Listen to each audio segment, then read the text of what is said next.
Hi, everyone, and welcome back to Conversations in FE, our quick-fire rundown on what's happening in Jisc and across FE and skills more generally. I'm Hazel Bone, Deputy Director for Relationship Management for the South. And I am Ellie Tucker, Senior Relationship Manager for the North. Thanks for joining us again.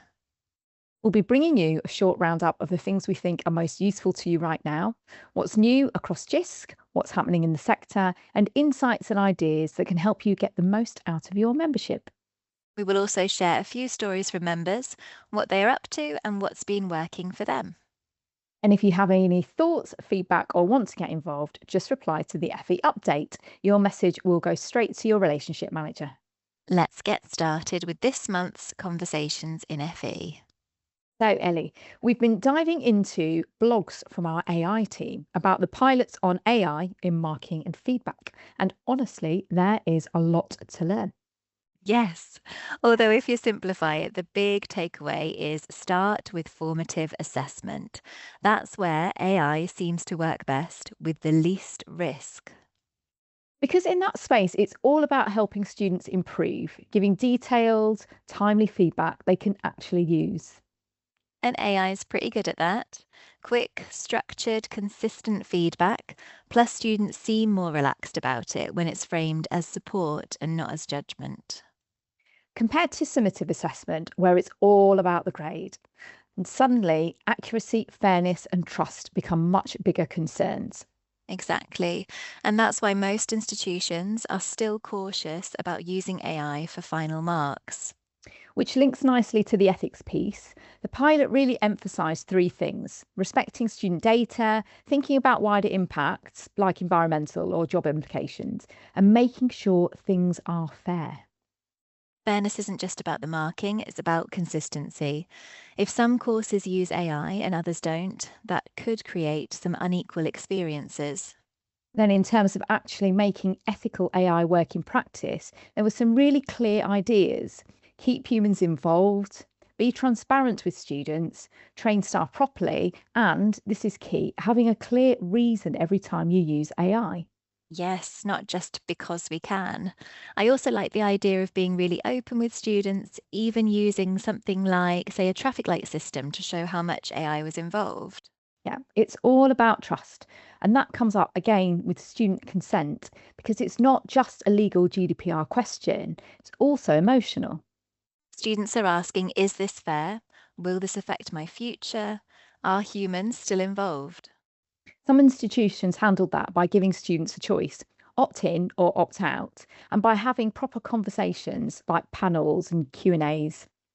That seemed to make a big difference, bringing people along the journey.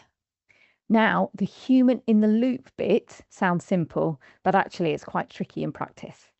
Yes, because if the goal is saving time, there's a risk people just skim AI outputs or get influenced by them without realizing, One solution was dual marking. Look at the work yourself first, then use AI as a second opinion and drafting tool. which flips it. The human leads, the AI supports. That sums it up, really, doesn't it? This isn't about replacing educators, it's about designing AI to work with them. Exactly. Start small, be thoughtful, keep people in control, and build from there. It's definitely worth reading the series Don't forget, you can sign up to be a member of one of the AI communities. and join in with the FE online clinics to talk with others in the sector. All right, Ellie, I have a quick one on the cloud article about addressing the cloud maturity gap, because this is a really common challenge. Yes, lots of institutions have moved to the cloud, but they're not actually making the most of it. Exactly. This is what's called the cloud maturity gap. And I learned something there. And the difference between just adopting cloud and actually using it strategically to save money, reduce risk, and improve security. And I think the big issue is that lift and shift approach.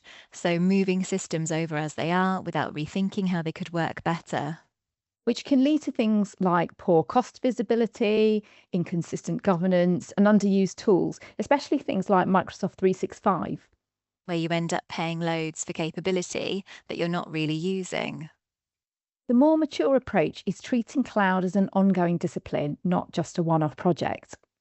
Yes, having a strong oversight, actively managing costs, and using things like automation and managed services to save time and reduce risks.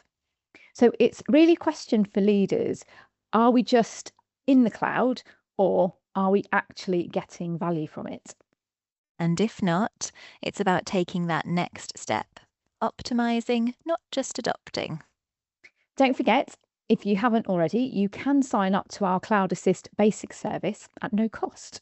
Just head over to our website.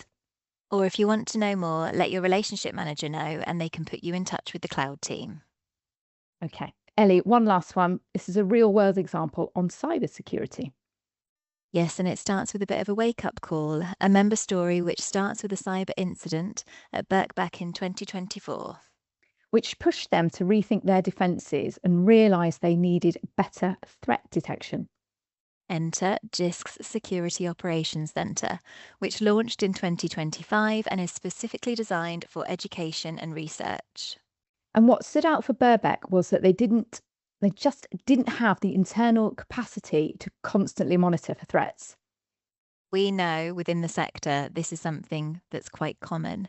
So teams are great at responding once something's found, but actually spotting the threat early is an entirely different challenge. Exactly. So they brought in SOC. It's been very collaborative with onboarding support and regular check ins. They saw the value pretty quickly. After going live, they had another cyber incident, but this time it was detected and contained fast. And without SOC, they said it probably would have gone unnoticed entirely. Powerful proof of the value of these kinds of tools. Definitely. And I think another key factor was trust. Jisc understands the sector, the constraints, and the context, which make a big difference. We know how challenging staffing and resourcing in FE is. Top that off with the ever moving goalposts of the cyber landscape, and it's really challenging. So the takeaway? It isn't just about reacting, it's about having the capability to detect threats early. And if you don't have that in house, bringing in the right support can be a game changer. It doesn't have to start with a full SOC solution. Absolutely. Wherever you are on your cyber journey, come and talk to us and your relationship manager about how we can help. Yes, and if you missed our webinar yesterday, when is a SOC not a SOC? Please let your relationship manager know. Don't forget also, we've got Network Shop happening on the 23rd and 24th of June, and we have a lot of FE speakers there and a whole host of great topics. And you can join in person or you can stay in your chair and join us online. Thanks for listening. We'll see you next time. It's a goodbye from me. It's a goodbye from her. Goodbye. Bye.